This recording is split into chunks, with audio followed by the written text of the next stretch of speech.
Good afternoon, all. iTech India welcomes all the participants for today's regional distance learning seminar series. Today's topic is nutritional care of HIV-infected children and counseling for children and adolescents living with HIV. And today's speaker is Dr. Priya Kannan. She is a public health specialist. We welcome you, ma'am, for today's session and request you to start the session. Thank you, Kiranji. Am I audible? Yes, ma'am. Okay. So good afternoon, everybody. Thanks for joining today's RDLS session. We are going to be covering two very important topics today. So one is the nutritional care of HIV-infected children. And the second topic is on specific counseling requirements for children and adolescents living with HIV. Now, before we start, I think both the topics are a little intensive. So we may have to extend beyond 3 o'clock. I'll try to keep it concise and crisp, but then please excuse me if there is a little bit delay in completing the session. So moving on, what are we going to cover today? So first is, how do we assess the nutritional status of children who come to us with HIV? And once we assess, what is it that we do in terms of nutritional management? What is it that we can do at the ART center? And then later on, we are going to be touching upon all specific aspects of counseling. So how is a counseling in a children and adolescent different from what we do in the adults? What is a child-centered counseling? What is the role of the caregiver when it comes to counseling children? And most importantly, what is disclosure and how we can actually do it in a more efficient way for children. So this is just the major crux of what we are going to cover in the next one and a half hours or so. So we begin with nutritional care. Now, this diagram that you see over here, it shows what is the major relationship between malnutrition and HIV. Now, we all know that HIV is a condition where the immune system is already impaired and the ability to fight infections actually come down. Now, what complicates this in children is the main difference, as we all know, between children and adults is that children are growing. So they always have that additional energy requirement to meet that growing need, because for us, it is more about sustenance. It is more about how we can survive the day. For children, over and above that energy, they require specific energy just for their body and mind to grow. Now, what happens is when there is that increased vulnerability because of HIV, your immune system is down, you are prone to, getting other infections, other opportunistic infections. And what happens when that occurs, or inopportunistic infections, is in children, mainly due to malabsorption, the nutritional needs are not met. Secondly, whenever children are down with any infection, the first thing that happens is their appetite reduces. So appetite is a very, very critical indicator when it comes to overall health of the children. And because their appetite decreases, again, the problem is they do not get enough nutrition. And this is added with, the catabolism, which already happens in the body when there are repeated infections. The body metabolism, the basal metabolism rate increases, there is increased catabolism. And again, now this again leads to a poor nutritional status. There is weight loss in the child. The child has both macronutrient and micronutrient deficiency. And when that happens, again, the body's ability to cope up with the HIV infection, it worsens. So what happens is this is a vicious cycle, one leading on to the other, one complicating the other. Now, our role at the ART center is to identify at what point can we break this cycle. Because if we break the cycle at whichever point by our own interventions, we can actually, help the child overcome these barriers and get back into regular growth, which is the most important thing. So this is the relationship. So before we start taking steps, the first thing that we need to do is assess. How do we assess the nutritional status of the child? Now, again, this is something that, what happens in most of our centers or in many centers is when children come to us I think the one thing that we don't forget is measuring weight.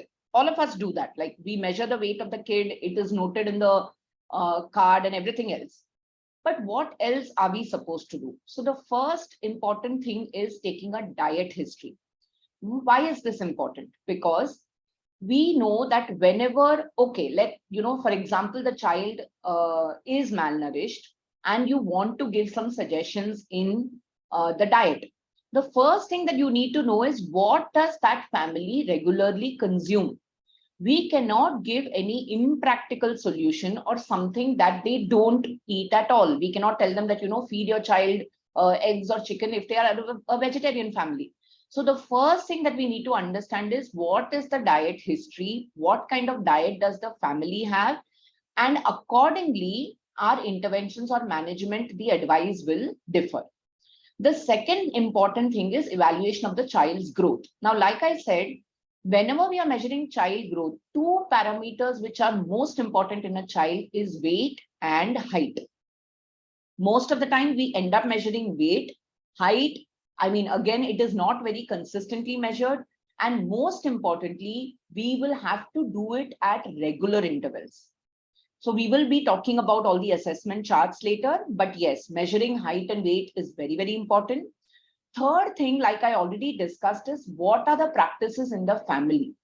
Is the family even, will they be able to take the advice that you give them? Because are they secure in terms of food, or are they really coming from poor families where they cannot afford the basics too? So these are some things which we need to keep in mind before we, give them suggestions or recommendations. And last but not the least, always look at whether the child is already suffering from any other opportunistic infection, because then the nutritional needs again become much higher compared to what it would otherwise be. So these are the four main things that we need to look at if we need to understand the nutritional status of the child. So now what we are looking at here is, now there are WHO, these are all WHO charts which we need to use in our centers when we want to assess the growth of the child. Now, there are three different types of charts that we'll be discussing. The first that you can see on the screen right now is the weight for age. Now, what does weight for age? Again, the blue chart is for the boys, the pink one is for the girls. Now, what happens here is, there is a standard, this is the WHO growth chart. And what we are trying to do here is, whatever lines that you can see here, the green line that you can see in the middle is the median line. So this is like, the ideal weight increase for age. You can see that the x-axis shows the age and the y-axis is where the weight in kgs is plotted. Now, the red lines that you can see, if you see the red line on top of the green line, it says 2 and there is -2 below. Now, this 2 and -2 is nothing but the standard deviation, which we also call as the Z score. So there is a 2Z score and 2 and -2, and there is a 3Z score, which is 3 and -. Now, any reading, suppose, you can just look at the blue chart now, and suppose your child who's coming to you is 2 years of age and he weighs about 12 kgs. Now, ideally, what we need to do, when are the charts most useful, is when you do a series plotting of multiple readings. So definitely, even with one plotting, if you are going to plot the weight on this chart, and if that point is between the two red lines, that is between +2 and -2, it means the weight is acceptable for the child. The more beneficiary way of looking at this chart is, when the child comes to you again after 3 months, 6 months, 12 months, you keep plotting the weight at all those instances. And then when you join the points, ideally, if the weight or if the growth of the child is ideal, when you join the points, you will get a line which is parallel to one of the lines which are already in the chart, which is parallel to this green line. If that is happening, it means your child is growing well. So the idea behind these charts is for us to have a quick look at what is the growth status of this child. Does any intervention need to be taken immediately. And secondly, so this is the, it benefits the provider in this way, but how does it benefit the patient? Because this is a visual representation. Once you plot your points here, you join a line, it is easier for you to explain to the caregiver or the parent that this is the growth of your child. This is what it looks like. This means that your child is growing well. And if there is a concern, it's easy for you to tell them that, see, now the chart is dipping, the line is not going up. It means that there is some cause of concern. So these charts need to be used in the right sense. And when used efficiently, it also helps to counsel the caregiver on the importance of nutrition. So from birth to 5 years of age, we use this weight for age chart. And the second chart that we use is the length or height. Now, why do we say length? Because generally for up to 2-year children, we take the length of the child, and beyond that, we measure the height of the child. Now, all the other interpretations, like we saw on the chart earlier, it remains the same. Only thing is, earlier in the previous chart, we looked at weight. Now we are looking at the height of the child. Now, this chart, height for age chart, is very useful in telling us if the child has stunting. So it is again a good practice to measure the height during every visit and plot those points here on the graph so that you know if your child is growing well or not.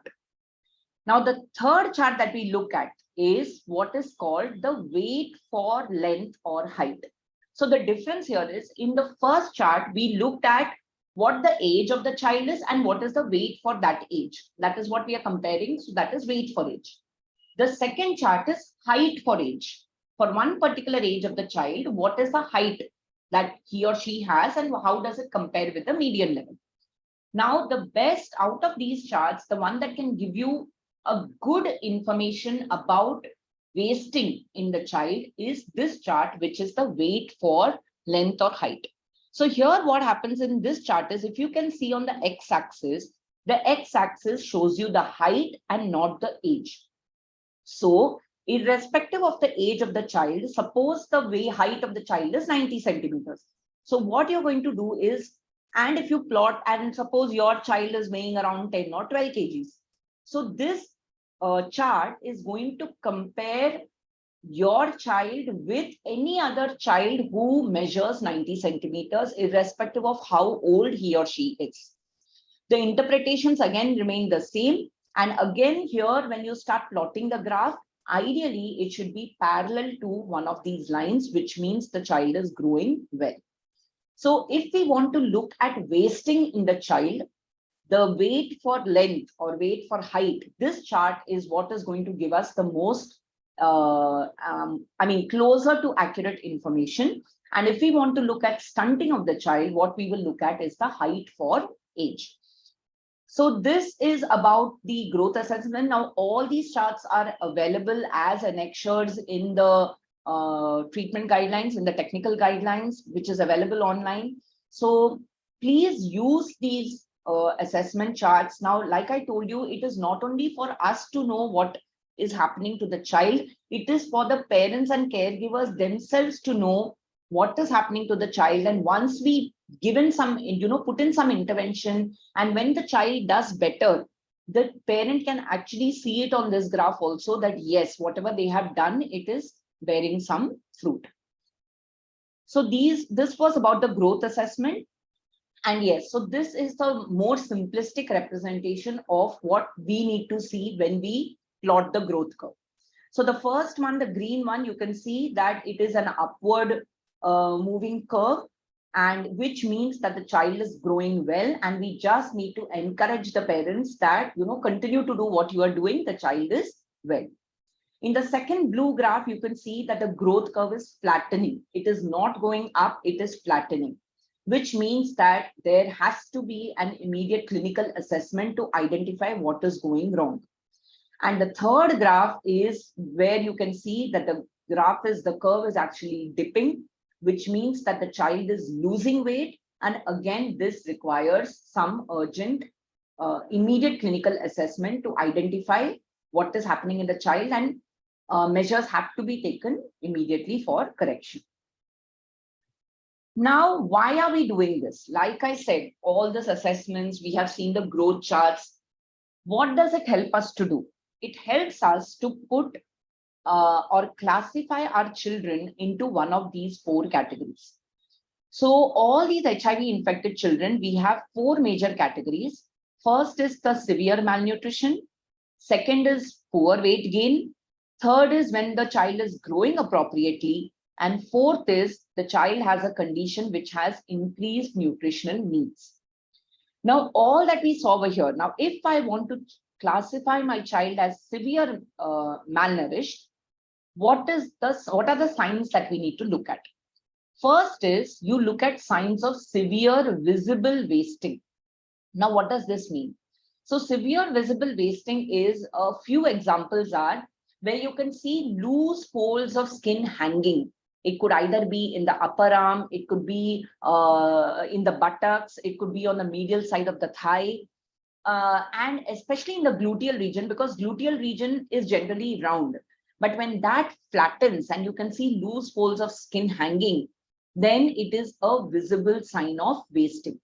Another visible sign is when the ribs are exposed. You can actually look at the ribs, even with your naked eye. So that is a sign of visible wasting. The second sign that we look for is edema in both feet, which is swelling. So if there is swelling in both feet, or the condition that we just saw now. Suppose we look at the weight for height chart and you have a less than -3 Z score. So the 2 lines that we saw, I just told you that the red lines were the +2 and -2, and the black lines were +3 and -3.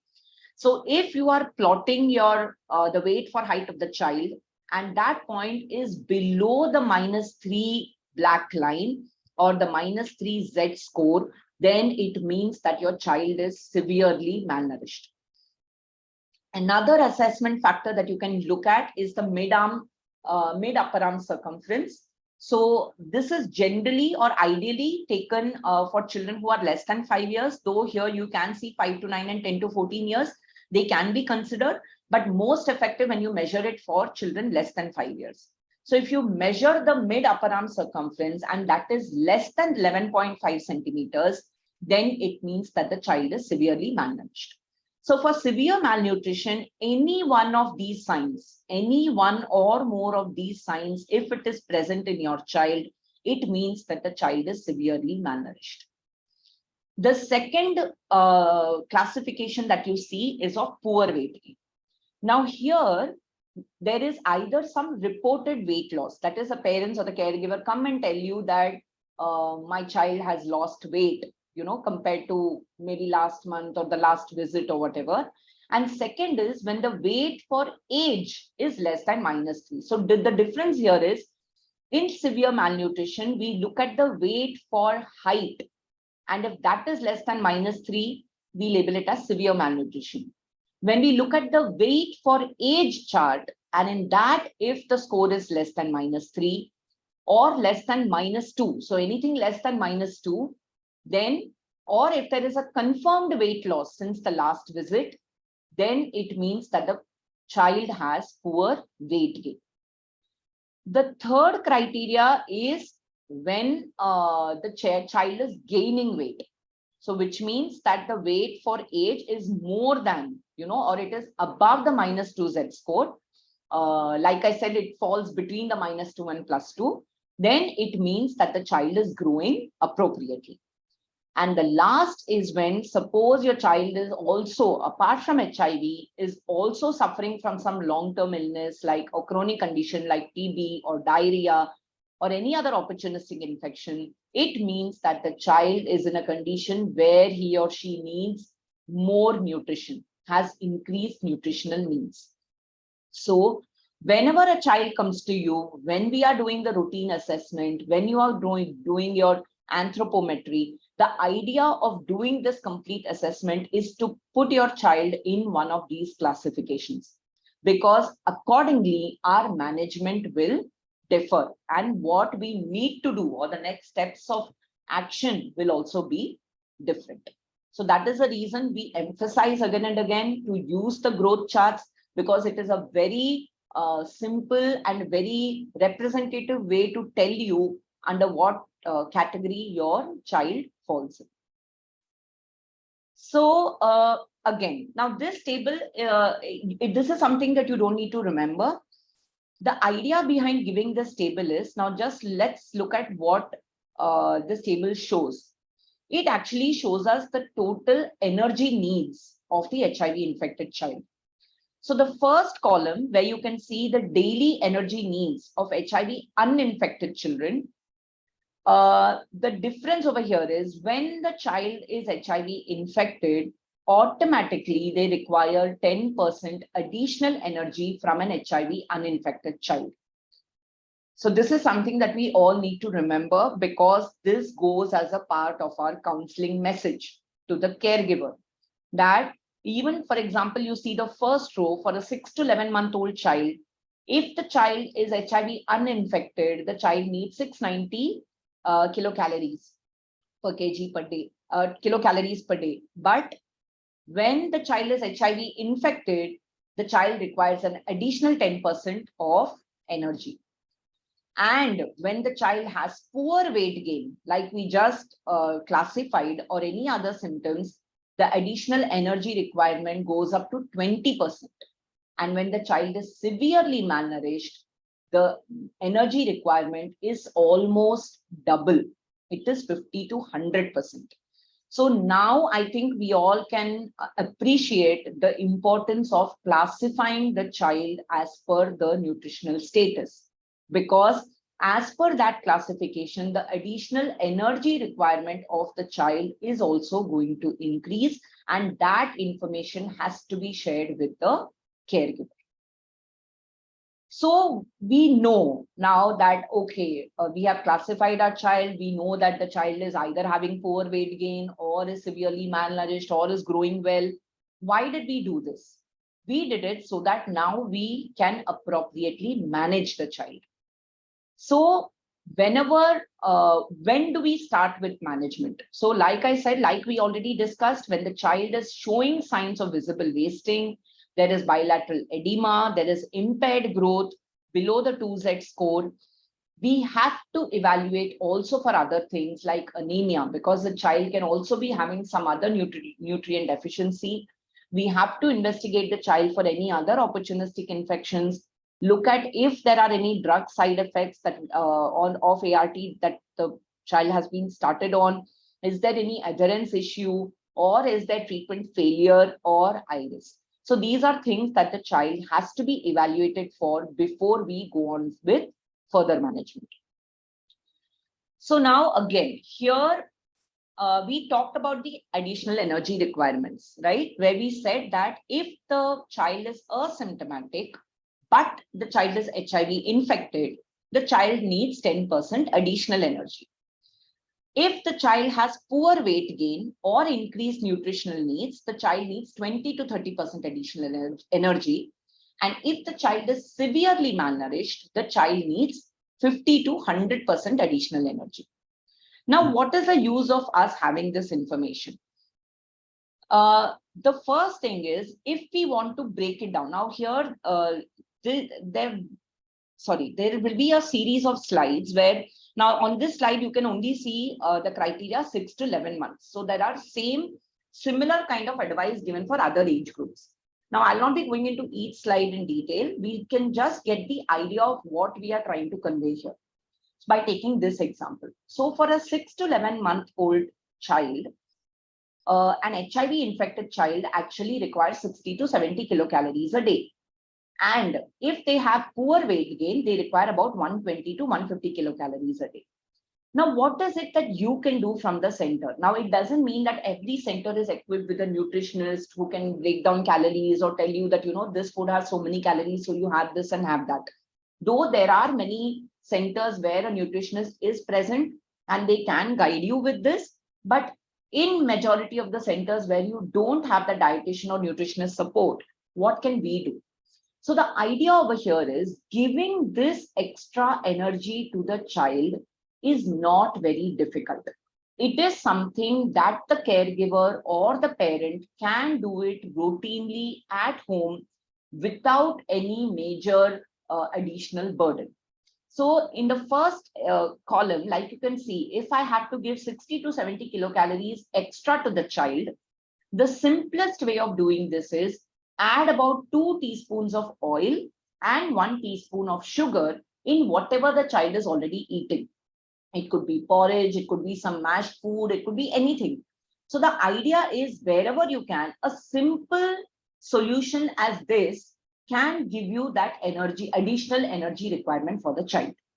Similarly, for the next category where you can see poor weight gain, where the child now requires double, like 120 to 150 kilocalories a day, do the same thing. Ask them to add 1 teaspoon or 2 teaspoons of oil, 1 to 2 teaspoons of sugar, and let them do it 2 times in a day instead of 1. So one simple change in the, in what they are routinely eating can actually provide this additional energy requirement. So here we have a series of, all these tables are available in the guidelines. You can refer to it. You can have them on your table just to understand or make the caregiver understand that it is quite simple to address this energy deficiency in the child. And the good thing is, if it is addressed and if the child is growing well, it means that the child will actually, symptomatically also improve and will have that holistic, overall improvement in health. So the same criteria you can see, like this is for 12 to 23 months. So simple things. It is not only oil and sugar. There are simple things like, banana is something that is very calorie rich, or butter, bread, all these things. So that is the reason we say diet history is important. So suppose there is a family who is, eating idlis. We have to give them solution with their own diet pattern. We cannot ask them to change their diet pattern and start having something else that they have not been eating right now. So that is a reason that you look into the diet of what they are actually having and then give suggestions accordingly as to what can be done to increase, that energy. Again, one good example of a good energy source is 1 cup of milk. So here, like you can see, 1 200 ml cup of full cream milk with 1 teaspoon of sugar can actually give about 160 kilocalories to the child. So this is a good way of doing, addressing that energy gap. And at the same time, it is not going to be very tiring or burdensome for the family as well. So these are charts for various age groups. You have it for 2 to 5, then for 6 to 9 years. So everywhere you can see that, there are, what is mentioned over here is something that a family regularly eats. It could be a paratha, it could be curd or milk or bread or butter. So all these are things that you can easily advise or counsel the family to start incorporating these changes. So again, I'm requesting all of you to please go through these charts, keep them beside you so that, even when parents come and ask us, okay, you are telling me that the growth is not okay, what should I do right now? So we really need to have answers or easy answers to those questions. Because if you're going to do an in-depth assessment of the child and go and tell the family that, yes, your child is not growing well, it is also a responsibility for us to tell them what they should do now so that the child starts growing well. And that is when all this is going to really help. So again, the other supportive measures. So what we spoke about right now was the diet. Now there are other measures also which need to be taken, because mainly we also need to address the micronutrient deficiencies. So again, a general counseling message is, when you're looking at diet history, what is important is, are they having diversity in their diet? Are they including all group of foods? It should not only be a carbohydrate rich or a protein rich or something only filled with fruits or only vegetables. It has to have a meal, has to have a mix of everything. And that is when all the nutrient needs get fulfilled. That is another important thing that we need to counsel the parents as well, and also elicit that history from them. So the other supplement that we provide the child is giving vitamin A supplement up to the child up to the age of 5 years. So from 6 to 12 months, the dose is 1 lakh international units. It is given orally. It is a part of the immunization schedule. It is given along with it. From 1 to 5 years of age, 2 lakh international units are given orally. But please remember, this dose has to be repeated every 6 months up to the age of 5 years. Again, another important thing that we need to make sure is deworming. So an albendazole 400 milligram, a single dose is given after every 6 months after the age of 1. So deworming has to be done every 6 months in the child. CPT prophylaxis, as advised, I think that has already been covered maybe. So as indicated, it has to be continued.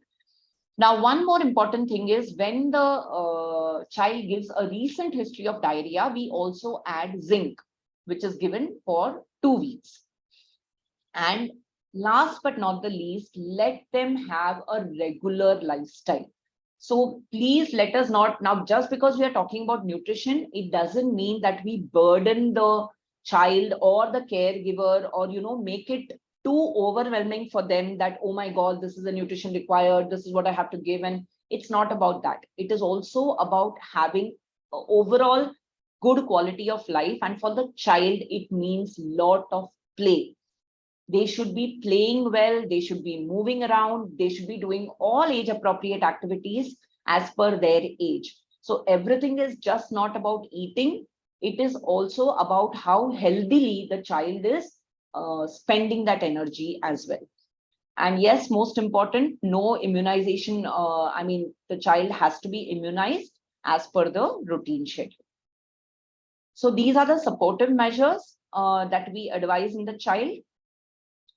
So in terms of counseling, I think directly or indirectly, we have already covered most of the points, but just to bring it down as a checklist so that it is easy for all of us.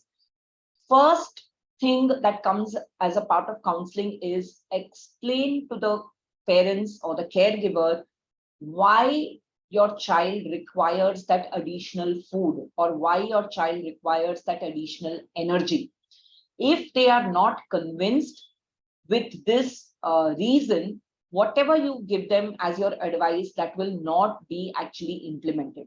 So the first thing is to make the parents understand that your child, because your child is HIV infected, there is a baseline additional level of energy requirement for your child. The second thing is, what are the kind of modifications that the family can do? Like we just saw examples. When you tell them that, okay, it is important to increase the energy, please give them doable ways of how that energy can be supplemented. Don't, it's not like you ask them to get some health drink or some supplement from outside and this will take care, that will take care. No, whatever. So that is why we always say it is not addition. It is about dietary modification. Whatever they are having as their family diet, how can that be tweaked a little in order to give that extra energy? The third point is safe food preparation. Again, very, very important. We know in our, in our country, children are very, very susceptible or vulnerable to suffering from diarrhea as well. So it's very important to understand, to make the parents also understand always to wash hands even before preparing food, how to clean the vegetables and fruits, keep their kitchen clean. There has to be no insects or pests. Encourage that the child washes his or her hands before sitting down to eat. Have safe food, have clean water. How should water be stored? So these are some things that even when you're eliciting the history, you will understand whether these practices, whether the family is actually doing it or not. And if they are not doing it, we can advise them on how it can be done. So overall, we have to look at, what are the hygiene practices being followed in the family. And as per that, we need to, as per that, we need to counsel them.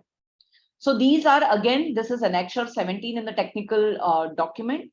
So these are messages that you can use in order to counsel your parents about how safe food can be ensured. So these are very, very simple things. But the problem is most of the time we either assume that parents are already doing it, or, the problem is we think it is so simple that it doesn't need to be told. So it is not like that. Please remember that though all these points may sound very simple, it is alarming that in many of the places it is not being practiced. And that is why we actually experience so many infections in our children. So please, even if you think that it is a very simple message, give the message, because one or the other day, people will remember and then they will start implementing. So like I said, simple things like washing your hands, separating your, the raw food from the cooked food, cooking thoroughly. That itself is very important, because when you cook thoroughly, most of your bacteria and your other pathogens get killed there itself. So again, that is very important. Again, keeping food at safe temperatures. So most of the time we say that, okay, at least use a refrigerator for cooked food. But in places where refrigerators are not available, it has to be ensured that the food prepared is fresh. And last but not the least, safe water. So, it is also about from where are they getting the water? Is it treated water, or, can they boil it? Don't use food beyond its expiry date. Are they boiling the milk before use? How are they washing their fruits and vegetables? So these are simple advices, but please don't forget to give this, because most of the time we don't know what is a practice that is actually going on in the houses. Again, these are feeding recommendations. So again, I'll not be going into too much depth. This is present in the guideline. All of us know what it is. So the most important takeaway from this is, we all know that up to 6 months of age, please counsel or advise for exclusive breastfeeding. That is the best way to build up the child's immunity and protect the child from infections. And after 6 months, we start complementary feeding. So when complementary feeding starts, and slowly as the child grows older, the frequency of the meals keep increasing and the quantity also keeps increasing. But overall, so here in this chart, you will look at different kinds of options which have been given. So this is something when parents come and ask you that, what can I give my child? This is a good way of telling them that, okay, these are, you have so many options to feed your child. So this is very, very important. And like I said, especially when the child is sick, what we need to remember is they already have a low appetite. So we cannot really expect them to eat the routine food at the routine time that they were eating normally. So please consider the fact that the child is disturbed, the child is uncomfortable. So we have to find new ways of, giving small meals, but frequent meals. So keep giving, every 2 hours you keep giving something, but give a small meal that the child will like. So in that ways, we have to try and overcome that, that nutritional, the barrier, but also be considerate that a sick child, you really cannot feed them as they were eating normally. So keep that in mind before you think of how we need to feed the child. So this was about the feeding recommendation. And yes, so now your assessment is done, your management is done, you have assessed the nutritional status of the child, you have given them appropriate counseling about what needs to be done, how can the calorie deficit be addressed. Now we need to call them for follow-up. So this is a chart which shows, again, suppose the child is actually doing well, growing appropriately, so it is okay to, for a nutritional follow-up, it is okay to even take a follow-up 2 to 3 months, once in 2 to 3 months. And if the child is on ART, but the child is not gaining weight, again, the nutritional follow-up has to be taken every 2 to 4 weeks. But if the child is gaining weight, even if the child is on ART, it is fine. It can be, the follow-up can be done after 3 months. So by follow-up, what I mean over here is not when you call back the child for pill pickup, that is different. Here we are talking about nutritional follow-up. So all this elaborate thing about, taking the diet history and all that calorie intake and everything, all that, this is the frequency of that follow-up. So a child who has increased nutritional needs, but no other active problems, then again, the child can be followed up once in 2 to 3 months. But in all these cases, please remember that if there is any problem that the child is facing, the caregiver has to come before this to the center to find out what it is. So I think these are the major this thing. Yeah, but one most important, the last point that you can see here is severe malnourishment. So I think that's something that I missed. In severe malnourishment, what happens is actually treatment of severe acute malnourishment is a medical emergency, because here the child is not, the child generally comes with a very poor appetite. The child is not able to eat. So if the child has to sustain or have that calories, taken, there has to be a therapeutic feeding which is given, which cannot be done at home. So we have to refer these children to the hospital, to the specialist, so that they can be hospitalized and therapeutic feeding can be done for these children. So please remember that when you assess and when you get a child of severe acute malnourishment, according to your assessment, please refer the child to a pediatrician, because that assessment is required after that and for further management. But the other two categories, like we mentioned earlier, if it is just poor weight gain with no other alarming signs or symptoms, that can be managed at the ART center by the medical officer itself. But in cases of severe malnourishment, please refer the child to a pediatrician, because further intensive assessment and management is required for that child. So I think, yeah, so with this, we finished the first part on the nutritional assessment for CLHIV. Now we come to the second bit, the second half, which talks about counseling. Now here, we are going to be discussing aspects of counseling for children as well as adolescents. So now, what is the, why is this topic so taken separately, first of all? Because we know that there are huge challenges that we face when we counsel a child. It is very different from counseling an adult. Secondly, we also need to be aware of the fact that the ART center where the child comes, it has to be a child-friendly center, and the counseling should also be child-centric. And one of the other most important things that we need to remember is whenever we are counseling the child, it is not only about the child, it is always also about the caregiver. Because the child right now is completely dependent on the caregiver for his or her treatment and management.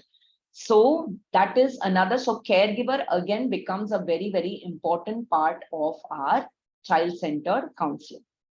So again, because we have caregiver in the picture, we have child in the picture, we have the environment in the picture, the challenges are also different. When we talk about caregiver related challenges, so most of the time, if it is the parents, suppose the parents are already HIV infected, they are themselves falling sick. So there is repeated sickness, or the child may have lost one or both of the parents. So the caregiver may be changing frequently. It may be the father and then the mother, or maybe the grandparents, the grandmother, or the uncle, or whoever. And with the changing caregiver, the attitudes and habits of the caregiver also changes. So one caregiver will completely be different from the other caregiver. So again, when the caregiver changes, our counseling has to start from scratch.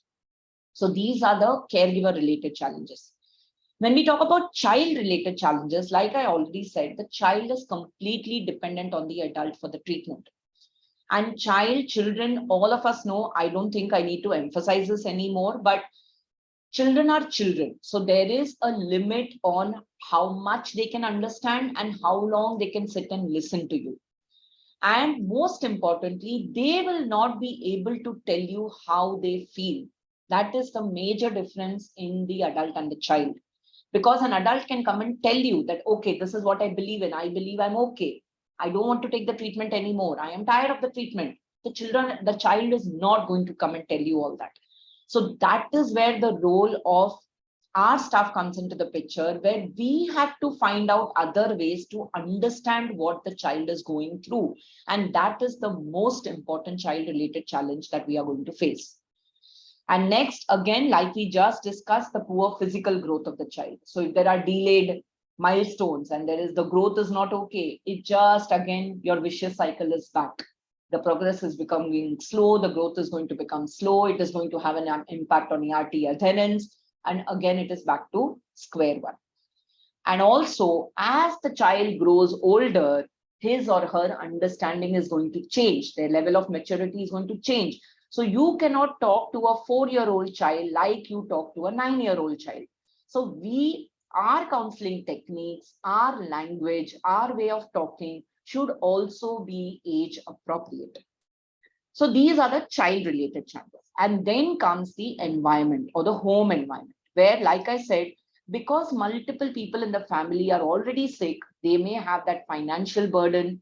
There might be, one person falling sick, recovers, the other person falls sick, recovers. All these are constraints. So please let us have all these points in the background or, in the back of our mind when we are dealing with children living with HIV, because that is why our approach towards these patients will also change. So how do you address? So now that you know that there are so many challenges, I'll not go into depth, just the overall points. First, like I said, is please be sensitive. Have an open ear, try and listen to as much as you can. And we have to see the onus of counseling is on us now. Because like I said, because the child is not able to communicate, we have to counsel as per the child's age, understand what their status of development is, how much of what you are talking can they actually understand, and then you have to modify your counseling messages accordingly. And as the child grows older, your counseling messages change, and that is how it has to progress very systematically. Again, always have a primary and a backup secondary caregiver, because like I said, we never know who is going to fall sick when, and you have to be prepared for everything. So it's always good to have a primary as well as secondary caregiver for every child. So all these counseling messages that you deal with in children have to be very, very sensitive. The language that you use has to be very careful, because you never know that what word that you speak will actually hit the child in a wrong way. So this is what we need to take care of. So to begin with, when a child comes to your center, the child should actually feel welcome. The child should not feel as if, oh my God, why am I coming here? The child shouldn't cry at home saying, I don't want to go to the center, because the child is a child, like I said. So we have to provide that friendly environment. There are many ways, and I'm sure most of you, at least, where pediatric patients are being seen, are already doing this. If you go, I think the simplest example is you go to any pediatric OPD in any hospital, you will see that, it is filled with colors, it is filled with some cartoon characters, or even in your own setup, you can just keep some papers or crayons, or have some place where they can just sit and draw. The idea is they shouldn't think of your ART center as a place where they come and take medicines and go. No, they have to come here for an experience that is making them comfortable. So if that comfortable environment is there, why do we emphasize on this? Because when you provide that comfortable environment, they are mentally also comfortable to share things with you. If it is just about coming, taking medicine, okay, they know your standard question, they'll just keep asking that, okay, have you taken your medicine? Okay, you will say yes, and you will leave. That is not what a child will be happy with. So a child wants some experience. A child should be happy to come to the center. And when they are happy mentally, they will actually open up to you, because like I always keep saying, we all know that these are patients, lifelong patients, who are going to come to us.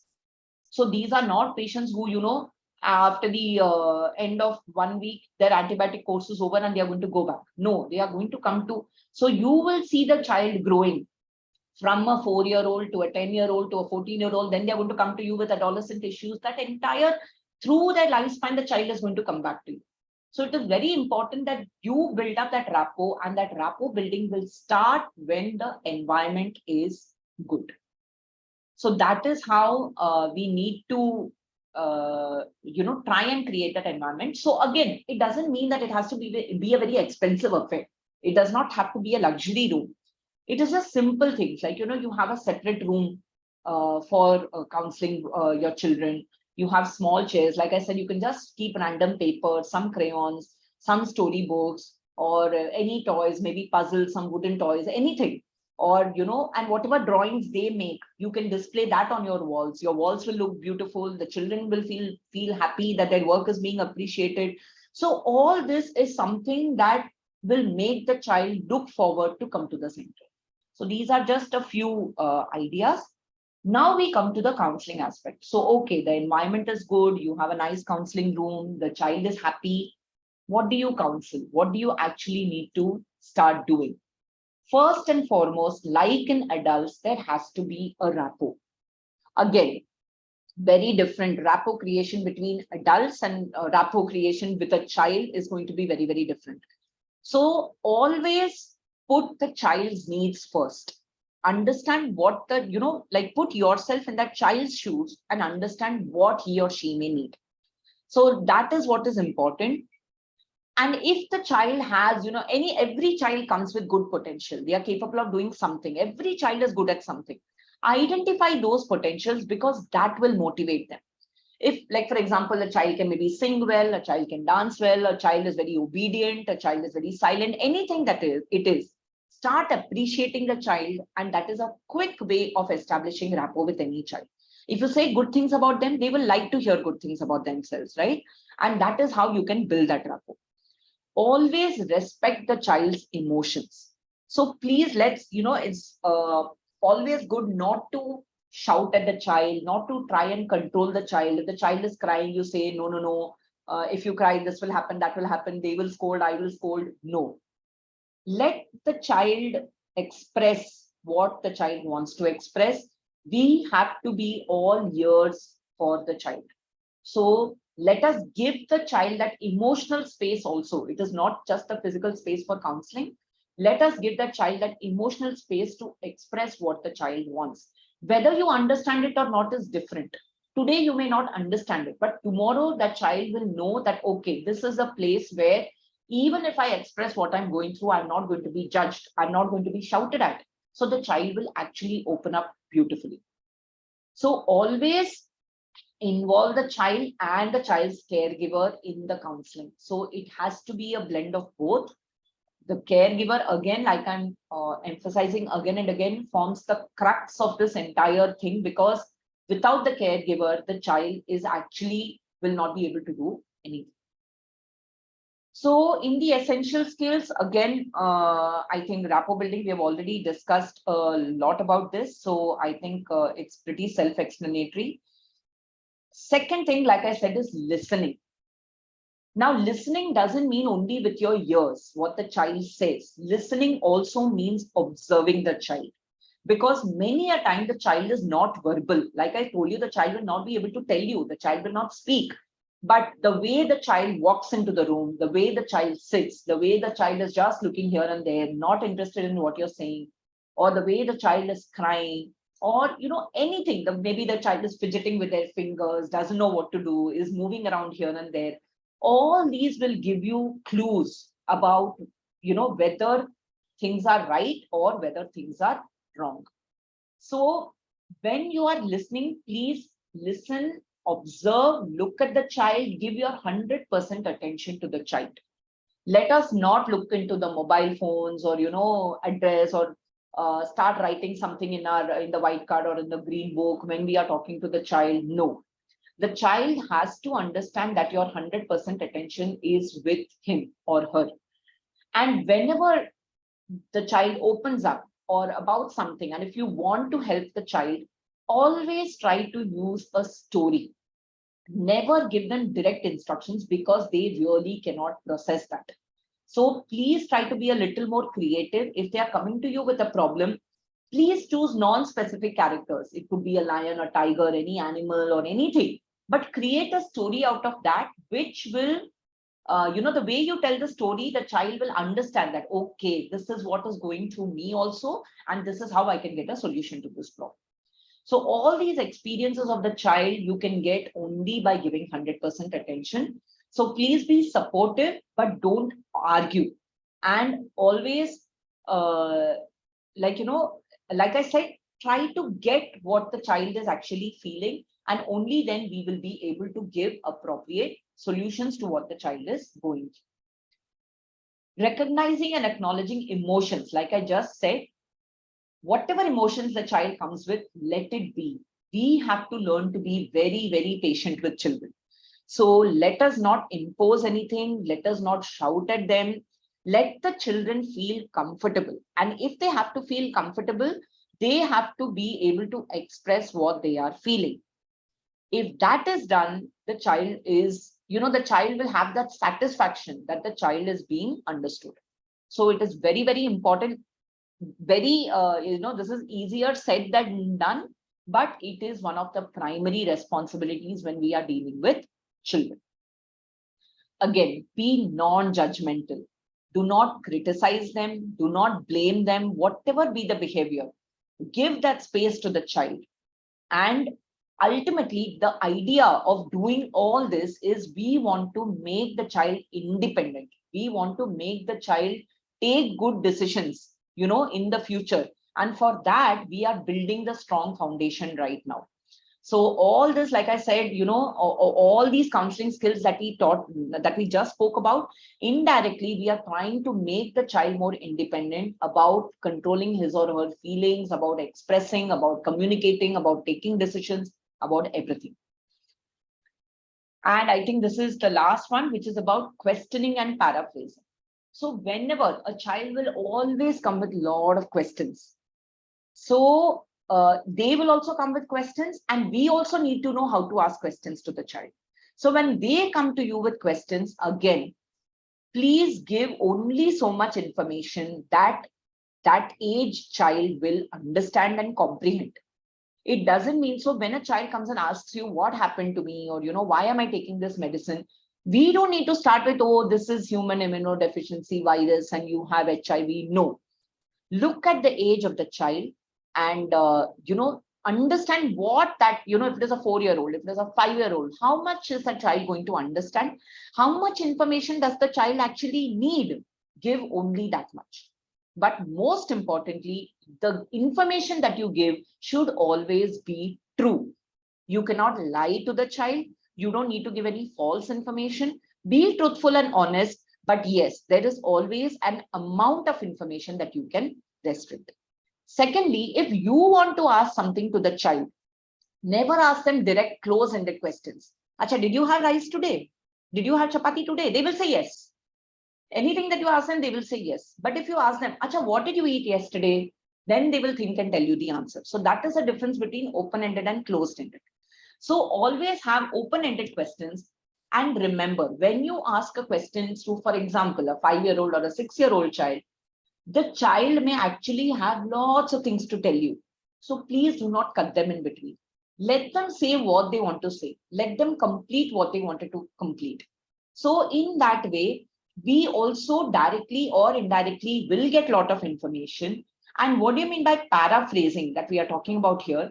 Whenever the child tells you something, the child may talk to you about a lot of things.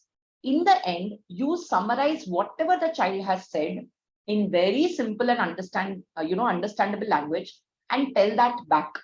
When you tell that back, the child gets the confidence ki, this is what I said and this person understood it correctly. That is what paraphrasing means.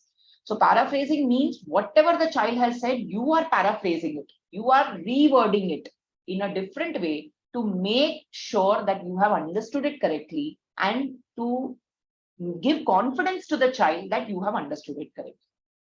So these are all the skills that we talk about. Now, this was for the children. Now, like I said, what do we do when it comes to counseling the caregiver and the child for lifelong ART, both? So again, this is what we did in adult counseling as well. There is something called preparedness counseling. There is something called adherence counseling, and there is something called follow-up counseling. So when you talk about preparedness, it is basically you're preparing the child and the caregiver that the treatment ART is lifelong. And you are giving them the confidence that if you are adherent to your treatment, you can live a healthy life. Now, all these counseling sessions that we are talking about, please remember, it is not a one session thing. It is not something that you can do in 10 minutes or in 1 hour. It is an ongoing process, be it preparedness counseling, be it adherence counseling, any counseling or disclosure, it is an ongoing process. So it has to be done stepwise. It may require several sessions, but you can never stop counseling on these matters. Now, like I said earlier also, the major difference in both preparedness counseling in adults and children is in children, caregivers form the major role when it comes to treatment or when it comes to counseling. So we have to identify. The first step will also always be, like I said, always identify the primary and the secondary caregiver. Try and explain to them the importance. Whatever you do in adult counseling, it's the same thing. You will teach them about, you will counsel them about ART, what is its importance, what is the meaning of adherence, what are the side effects that can happen, how can that be managed. And most importantly, especially when parents come to you with children who are infected, they are already most of the time dealing with a lot of guilt. They always feel that, oh yeah, it happened to me and it's because of me that my child is like this. And they tend to become very emotional, and in that sense they may also miss out on giving in ensuring that the child is attending to treatment. So again, it is very important for us to make sure that the parents understand that whatever be the emotional trauma journey that they are going through, because of that they cannot ignore the child's needs.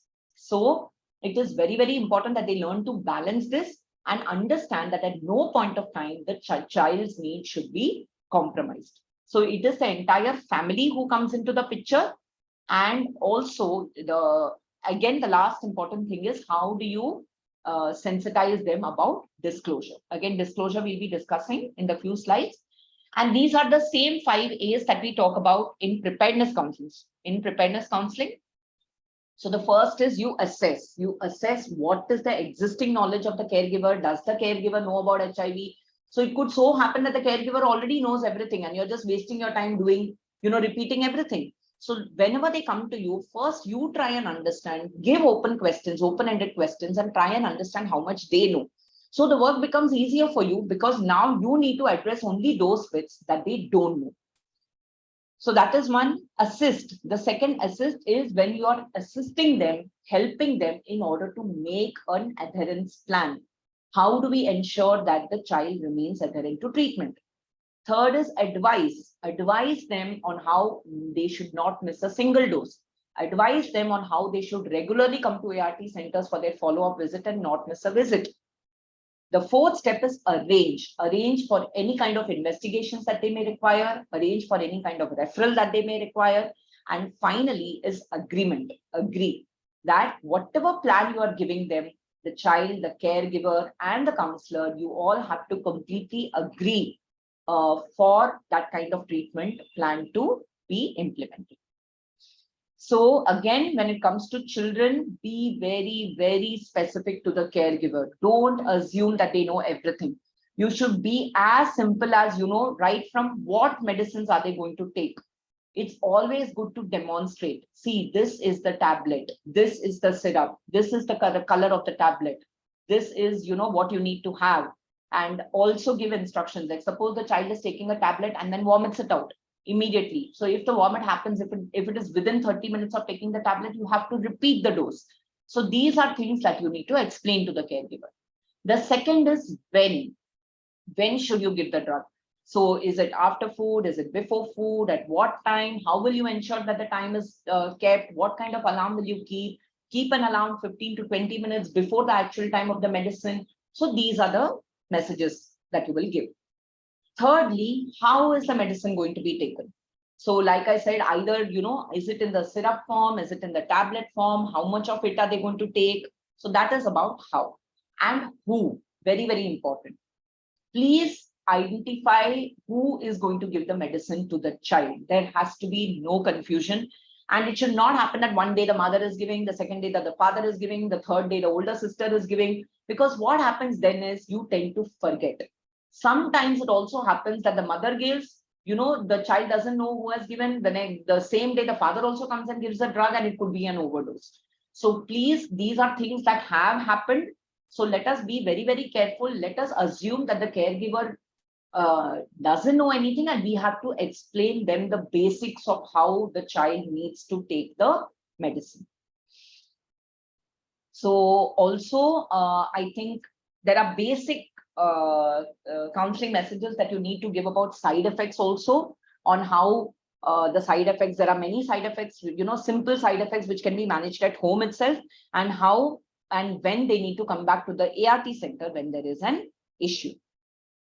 So that was about preparedness counseling. Now we come to adherence counseling. Again, most of the messages remain the same as in adults, because here also we want 100% adherence amongst the children. Only then viral suppression will happen, and we are protecting the child from treatment failure. But the way of counseling is going to be different. So please use innovative methods with children, or like I said, I think the biggest weapon that we have is stories. Tell them stories, let their body be the soldier. You can tell them that, there is an enemy, there is a germ which is trying to attack your body. It is now sleeping in your body. If you keep giving the medicine, the germ will continue to sleep. If you don't give the medicine, the germ will get up from its sleep, and it will start attacking all the soldiers in your body. So make it more interactive, make it more interesting, make it more innovative, so that the child gets the message. That is what we want. We don't want them to understand medical jargons. We don't want them to know what is viral suppression. We don't want them to know what is adherence. We just want them to take their medicine on time. So that message has to be conveyed in the simplest language possible. So definitely for adherence counseling, we have to, counsel the caregiver on what are the different tools that you can use, how you can use a calendar or an alarm or an SMS reminder, all that we use for adults. The same thing we can encourage for children as well. Now, which are the barriers? Now, again, because it comes to adherence counseling, it is very important for us to understand, is there any existing barrier in the home, either through the caregiver or through the child, which is not making the child take the medicine on time?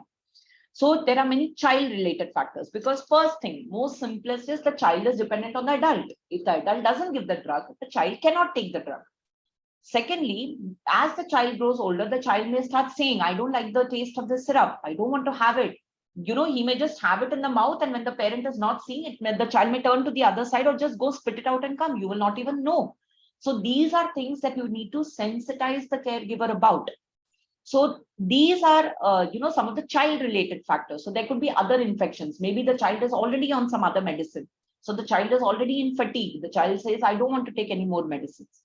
Now, when it comes to caregiver, again, the caregiver may think that it is okay to not give drug to the child. They may have a lot of misconception, or their routine. They may be coming back from work at very weird timings. So they're not able to interact with the child. And somehow it slips their mind, they don't give the drug. So, and also, like we discussed earlier, the caregivers may keep changing. One caregiver is different from the other. So all this may affect the adherence in the child. So when we are doing preparedness counseling, we also need to simultaneously try and assess if any of these barriers can occur in this child. And if so, if there is a hint that you get that this may occur, we should take proactive actions to ensure that this barrier does not come up. So, so that was adherence counseling. Now, the third type of counseling is follow-up counseling. Now, why is this important? Again, like adults get tired, children will also get tired beyond the point.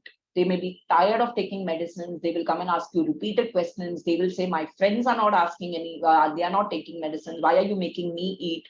And they will keep, and it can also happen the other way around. The parents may feel so bad for their children that, oh my God, they may have that sympathy that why should my child take medicines for so long? It is okay. My child is doing well. Why should he continue with the medicines? So these are kind of things that can crop up into their mind, which may lead to a drop in adherence. So the caregiver also may be tired, the child also may be tired, they may be experiencing fatigue, and these complaints have to be taken very, very seriously. So even when you're interacting with the child, if you get a sense, like when the child, like I said, is 4 years old and he starts saying that I think I'm feeling okay, I don't think I need medicines anymore, that should be it should be like a red signal which comes up, which means that yes, the child is getting into the fatigue mode and we have to bring the child out of it. So that is the reason counseling is very, very important, so that we identify such issues before they become big and flare up. And now I think we come to the last part of the session, which is on disclosure. So again, disclosure is a very, very sensitive topic when it comes to children, and it has to be handled with utmost care. Now, in the operational guidelines that was released by NACO 2021, in one of the annexures, we have tried to develop a complete checklist, sort of more of checklist. It's like a guidance tool for the counselor on how to, for the counselor and the ART center, all the ART center staff, on how to deal with disclosure. So I request all of you to please go through that. And that is just like what can you say? It's like a guidance form. It's like a checklist where it will help you get through the process of disclosure step by step. So I request you all to please go through that in detail. Here we are going to be discussing just the broad areas. So the first is when to start. When can you start disclosing? Again, most important point, disclosure is not a one session thing. It is not a one-day thing. One fine day, you cannot get up and tell a child or an adolescent that you have HIV. You cannot do that. So disclosure has to be a stepwise and ongoing process. It can start from the age of 4 to 6. In 4 to 6, you are just initiating, because the child will be curious. The child will keep coming and asking. So at that time, 4 to 6 years is only a right time to talk about being healthy. What does being healthy mean? What does being sick mean? This is the major crux of all your discussions with a 4 to 6-year-old child. Between 7 to 11 is what is called partial disclosure, where the child is aware that, okay, that, either he or the parent has some kind of illness and they are taking some medicines for it. That is the level of understanding. And beyond the age of 12 is when the child will be able to understand what, the illness is. Now, again, these are not watertight compartments. It doesn't mean that on the 12th birthday, you are going to do a complete disclosure for the child.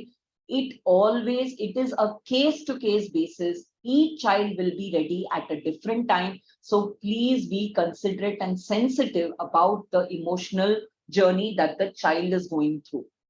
Only when the child seems ready for full disclosure can we actually support the parent to or the caregiver to do it. So this is just giving you a broad guideline. These are not watertight compartments. So it doesn't mean, like I told you, at the age of 7, you should do this. No, it is progressive. But the entire idea is start, initiate the steps for disclosure early. And it is a slow process. It is an ongoing process. And as the child matures, the disclosure will start going towards completion. So these are simple things. Like I said, for 3 to 6 years of age or 4 to 6, you will generally, the message that you need to convey is that you have to play. You like to play. And if you want to play, you have to take your medicine, because only then you will have the strength to go back and play. So this should be, all your messages should revolve around something like this. When it comes to 6 to 9 years, you can start these new terminologies like germs. Okay, you have germs inside your body, and that is what is making you fall sick. And if you, the thing is, the child may come and say that, but I'm feeling okay. But you have to say that, yeah, you are okay because you're taking your medicine and the germ is sleeping. If you don't take your medicine, the germ will get up and you will again fall sick. So that is a kind of understanding for a 6 to 9 year old child. And for a 9 to 12-year-old child, you can get a little more descriptive. You can say that, what is the germ doing to you, how it is making you weak, and how you can control it. And you can still stay healthy by having your medicine. So these are all messages. These are just examples that are given to you so that you know how to initiate that kind of conversation. And like I said, feel free to use innovative and interactive ways of conveying stories. But remember that what you are saying should always be a true fact. Please do not lie to the children, even if it is just a casual statement. Do not lie to the children. Also, understand the caregiver's concerns, because it is very important, right? We need to understand how much does the caregiver know, first of all, about HIV, about the treatment, about adherence, and you have to clarify all the doubts that they have.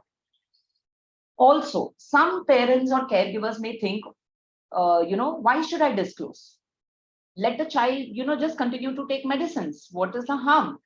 But we have to tell them that in case the parents or the caregiver does not make the disclosure, and it happens through, say, a friend or a neighbor or a stranger, and it happens very suddenly, that is a kind of shock that the child may not be able to handle. It will be very, very hard for the child to process. So please start preparing your child. Let them, take their time to mentally understand what it is. Give them the right information. Give them the authentic information. And slowly they will be in a position where they can accept the reality and continue to take their treatment. So this is again important to make the caregivers understand that disclosure is important. Again, the caregivers may have concerns. They will come and say that, no, they are not, my children are not mature. They are so small. Why are you telling them all this? They'll be very scared. No. So we have to tell them, we have to give them the confidence that we will always give your child only the age appropriate information. Whatever is right for that age, whatever they can comprehend in that age, we will be giving them only that information. And that is the way you have to build confidence in the parents. So deciding how, when, and by whom the disclosure will be implemented, it all depends on the parents and the caregivers. We can help them, the counselor can help them, the counselor can support them, but the counselor will remain in the background. So even when the disclosure happens, it can happen, if the parents want, it can happen in front of the counselor. The counselor can be present to give them that emotional support, but the disclosure should be done by the caregiver to the child. So what are the other counseling messages? We have already discussed this. So the important thing is, whenever this disclosure happens, let it not only be about, oh, it is HIV, it is HIV, it is HIV. There are other things that we need to take care of, right? Like, for example, we just had this entire session on nutrition, entire session on how food needs to be prepared, how it has to be safe. Then what is the importance of immunization in your children? So when we are discussing with caregivers, we have to touch all these topics. At the same time, suppose it is a 16-year-old child, a 15-year-old child, he's just finished his class 10 board exams, he comes to you. So the child may actually be bothered about, what to take up, what course to take up in 11th or 12th, or, what should I do after this? He may be worried about the future. At that time, you have to counsel them appropriately on that, or at least direct them to the right person rather than sitting and talking about HIV, right? So we need to be very sensitive about what the child needs at that point of time and provide appropriate information. And I think this is one last bit. I think I'll just take 3-4 minutes more. So for adolescents, so adolescence is generally the group of 10 to 19 years. Now they are already in this transition mode. There can be two types of infected adolescents. One is the vertically infected. That is most likely, they have got their infection from their mother, either during pregnancy or during childbirth. Most likely, because they have had the infection for quite long, they are likely to be in a more advanced stage. They are more likely to have OIs. The mortality rate is higher, and they may also experience stigma very early in life. There are other set of adolescents who are horizontally infected, which means they have contracted the HIV infection either through, substance abuse or unsafe sex or any other route of transmission other than through the mother, right? So here they generally are still in the early stage of HIV infections. OIs are not very likely. They have lower mortality, and generally they experience stigma a little later on in life. So these are the two major categories. Now, what is the major challenges in adolescence is we all know that adolescent is a transforming phase, right? They are high on their hormonal level, they are the highest on their emotional level, but their brain and the cognitive capacity is still growing. It is not as mature. However, the emotional capacity is fully blown. So they are generally that rebellious mode where if you say something, they want to go against it. They want to try all sorts of adventures. So they are in their emotional best, and we need to understand that. So that is the reason that here, for these kind of adolescents, if you're going to give them instructions or orders, most likely they are not going to listen to you. And also they have the challenges of HIV coming along with this, right? So you have challenges of adolescents and you have challenges of HIV, because they may have associated stigma and discrimination that they are already experiencing somewhere. They are already, they may be depressed or anxious that they are having to take medication every day. So all this is something that comes with HIV. So now these are two quick slides. These I'm going to be skipping. I think this is what I would like to concentrate on. There are some common challenges which are faced by both these kind of adolescents. First is generally they may have, an adverse family environment. So there may not be much financial support in the family. They may have a lot of difficulty to learn and to cope with the diagnosis. They know what has happened, but they don't know how to cope with it, right? They have a lot of mental stress because at this point of time, they want to make a career, they want to make a life, they are already having new challenges, and this HIV is an additional burden. So that may give rise to very, very aggressive behavior. And also they may have, their education may have been hindered. They do have career related challenges. They also have problems in coping with relationships.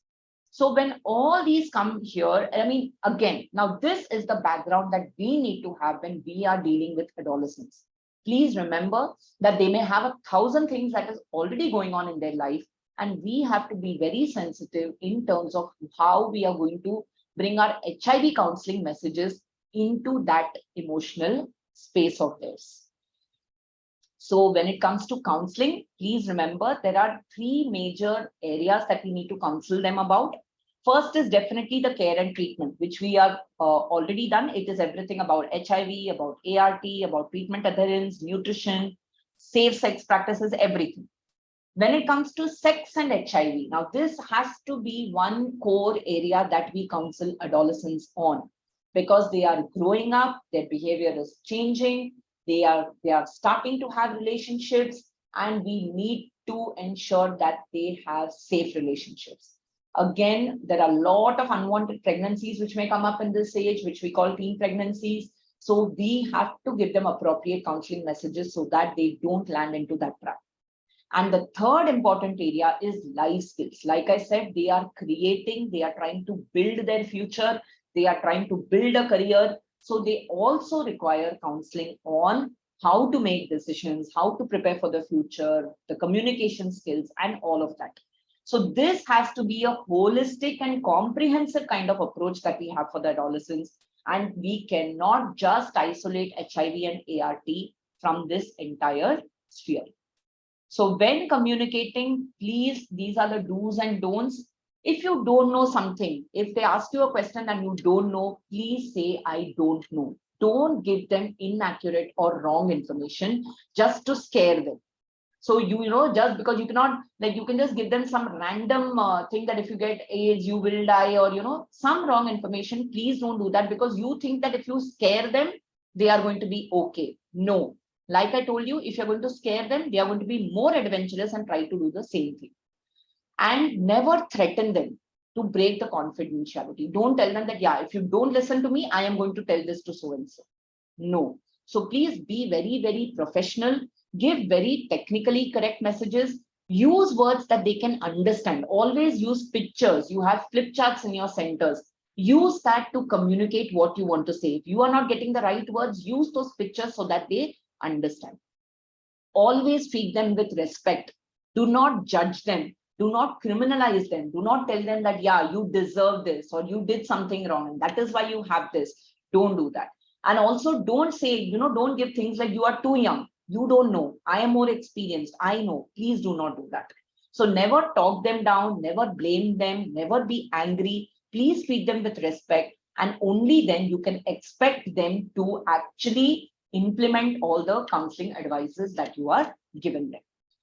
So again, we have the 5 A's for the adolescents as well, which is more or less the same, but few additional things. Like here, when it comes to assessment, you have to talk about pregnancy in young girls who come to you. So you have to talk about whether they are sexually active or not. You have to assess whether they have other risk behaviors or not. This is very, very important.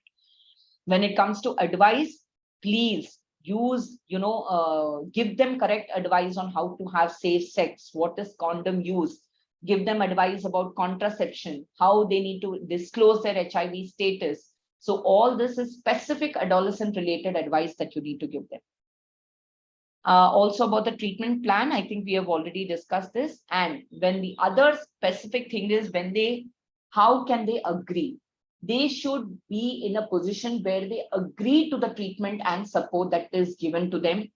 They should agree on how and whom they choose to disclose their HIV status to, and on whatever treatment plan you have developed. They have to agree to it. And when it comes to assist, you have to help them. Like I said, use those pictorial graphs, the charts, all that in order to assist them to take good decisions. And finally, arrange for any kind of support group, peer group that they require, or any other referral that they may require. So I think this is just the concluding slide. Just to re-emphasize that adolescent disclosure requires a separate effort from our end.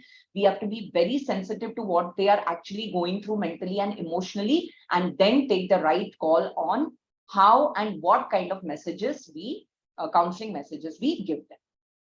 So thank you all, and thank you all for staying up to 25 minutes more, and thank you all for your participation. If there are any questions, you can put it up on the chat, or Kiranji, you can also mail it to me Yes, later if there is anything. thank you, ma'am, for this wonderful session. Participants are requested, please unmute their mic and ask the question. I will just check in the chat box. Yeah. And this is, I think, about the next session, which is on 21st March. It's on chapter 4.1 and 4.2. So this is the next session. So thank you all once again. No question in the chat. Yeah. Thank you so much. Thank you so much, Kiranji. Thank you all for your patient listening. Thank you all. Just quickly run the feedback form. Participants are requested, please fill that form.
Thank you all. Ma'am, can we conclude the session?